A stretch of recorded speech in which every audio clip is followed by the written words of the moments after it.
Hey everyone, and welcome to another edition of Gotlegs. It is Sunday today. It's the last couple of days before Easter is done. So we have today off because it's Sunday, and then we have the day tomorrow, Monday, off as well, and then it's back to work on Tuesday.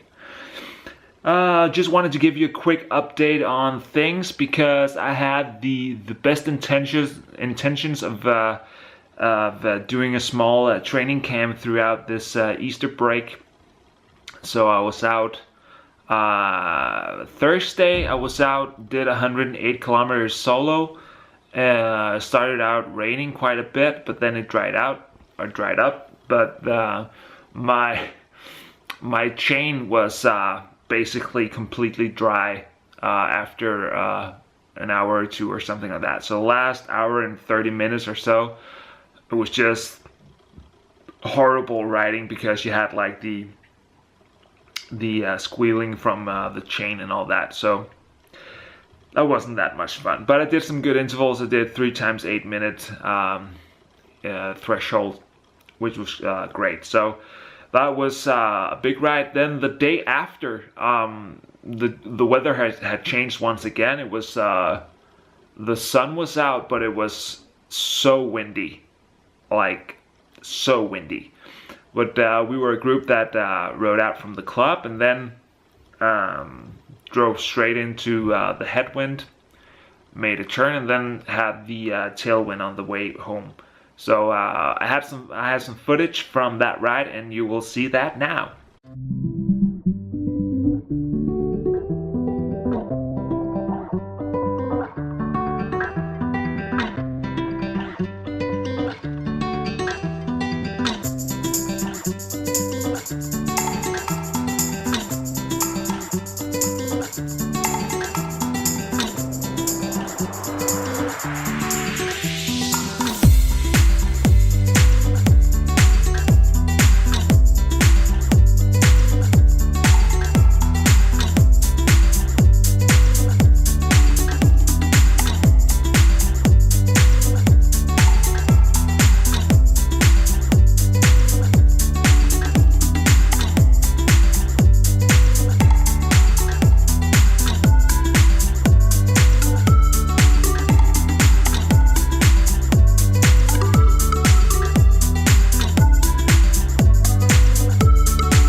The coldest night came in spring.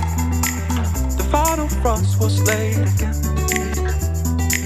We drive the rooms, rose the shoes, scaled the floors, and stole the color from the sun.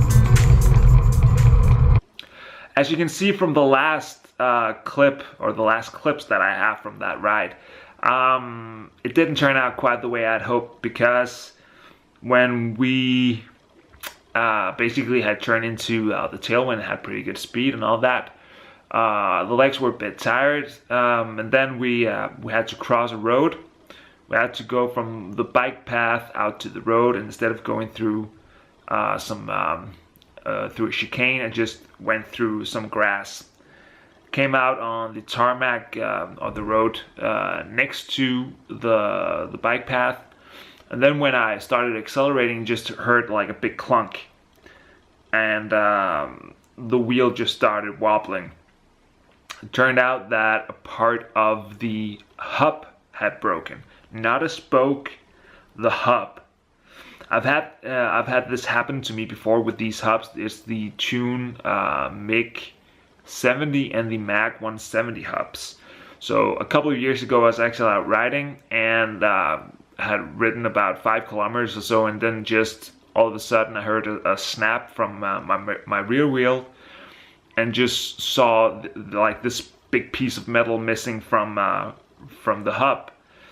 I got that replaced through the warranty through the dealer. So basically I had a brand new rear wheel. and then this happens. The wheels are 3 years old, and this happens to the front hub now. Not good.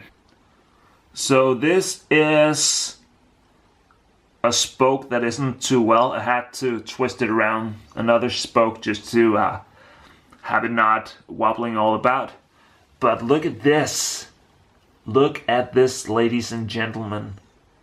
This is just insane. It's like a whole piece is missing right here. So you can see the spokes go through here. There's a small hole right here where it should be coming out, and then this piece just has broken off. So good job, Tune. Good job. So I'm pretty done with Tune hubs now. I won't be buying another set of those. I'll see if I can sell these wheels, I'll be honest, and all that, but I'm just done. The rear wheel is fine as it is right now, and you can probably buy a new front hub and have it built for a couple of hundred euros or something like that, and you'll have a great wheel set, no doubt about it. I'm just not that comfortable riding that wheel set. It has happened to me twice now, and I haven't been the biggest of fans of these hubs ever since I've been riding them. I don't really like the design of them. So it's probably not all that bad that I need to get some new wheels now. Just pretty much in doubt on which one to get, because the sensible thing to do would be to go and buy the Fulcrum Racing Zero, because they're pretty cheap, they're not that expensive, they're stiff, and they're about 1500 grams for the set. But I don't always like to do things the easy way, and I really like the idea that you can have something that not a lot of other people have, and I like the fact that I can design my own wheels. So I've been looking a bit at the, I was actually looking a lot at the Industry 9 hubs with the Het Belgium Plus rims, but they're just insanely expensive. Then I started looking at Chris King, and they're expensive as well. And then a friend of mine said, why don't you just build it with the DT Swiss 240 hubs? And I have the 240 hubs on the Envy wheels I have right here. They're great hubs, but they're just a bit, they're not flashy. They're probably the best hubs you can get out there, because they're just durable. They don't cost that much, but they're just a bit boring. So I've been looking at the White Industry T11 hubs, I think they're called. You can get those in a variety of colors, and then I'm probably going to build them with the Het Belgium rims. Hopefully I can get a good deal on those. I still have to see some good pricing on it, but that's the plan probably. So today I've been out riding again, but I just had to replace the rear wheel from a winter bike, and it's not pretty. It's a Mavic Caserium Equipe that has been riding all through winter, and just it's a tough wheel, and it doesn't get a lot of love. So today we were out riding again with the group. It was about 9 or 10 people or so. Just did a good ride, did some short efforts with just riding around just sub-threshold, and did some small races and stuff like that. We had the worst start ever. We had like 5 punctures within the first hour. We had a long break of probably about 20-25 minutes where we just had 3 punctures within just riding a couple of minutes, and then we had another puncture. But after all that had happened, it started being great, so we could just ride. So I think we did around 110 kilometers with just below 32 kilometers an hour. So it was a great ride, and I can feel it in my legs now. So now it's time to get something to eat, something to drink, do some bit of stretching. Of course, edit this video, and probably look a bit at wheels once again. It's all in good fun, and hopefully I can find some nice wheels out there that'll suit me pretty good. If not, I'll end up with the Fulcrum Racing Zeros, which isn't a bad wheel. It's just a bit easy. So thanks again for watching once again. Make sure to subscribe to the channel. Make sure to watch the other videos. And for now, bye.